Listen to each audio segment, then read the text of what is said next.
Hello.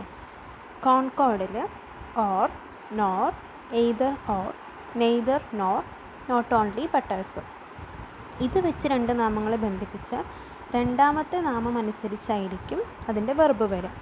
Example നോക്കാം.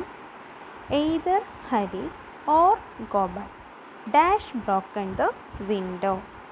Okay, ഇവിടെ either Hari or Gopal, either or ആണ്. രണ്ടാമത്തെ നാമത്തിനനുസരിച്ചിട്ടായിരിക്കും ഇവിടെ വെർബ് വരിക. സോ ഹാസ് ആണോ ഹാവ് ആണോ വരിക? ഗോപാലിനനുസരിച്ചിട്ടായിരിക്കും. സോ ഇവിടെ ഹാസ് ആണ് വരിക. ഓക്കെ, ഒരു എക്സാമ്പിളോടെ നോക്കാം. അപ്പോൾ കുറച്ചുകൂടെ ഈസി ആയിട്ട് നമുക്ക് ഗ്രാസ്പ് ചെയ്യാൻ പറ്റും. Okay okay Tom or his friends dash done this. Tom or his friends dash done this. ഇവിടെ നോക്കി, നമുക്ക് കഴിഞ്ഞതിൽ നമുക്ക് വേണമെങ്കിൽ കൺഫ്യൂഷൻ വരാം. ഇവിടെ നമുക്ക് കറക്റ്റായിട്ട് മനസ്സിലാക്കാൻ പറ്റും.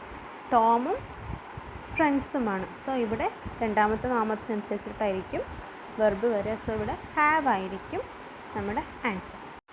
ഒന്നുകൂടെ നോക്കി. Neither the head master nor the teachers dash present. Neither the head master nor the teachers dash present. അപ്പോൾ ഓർത്ത് വയ്ക്കുക, or, nor, neither nor, either or, not only but also ഇതുകൊണ്ട് കണക്ട് ചെയ്യുമ്പോൾ രണ്ടാമത്തെ നാമം അനുസരിച്ചിട്ടായിരിക്കും വെർബ് വരുന്നത്. ഇവിടെ രണ്ടാമത്തെ നാമം ടീച്ചേഴ്സാണ്. സോ ആർ ആയിരിക്കും നമ്മുടെ ആൻസർ.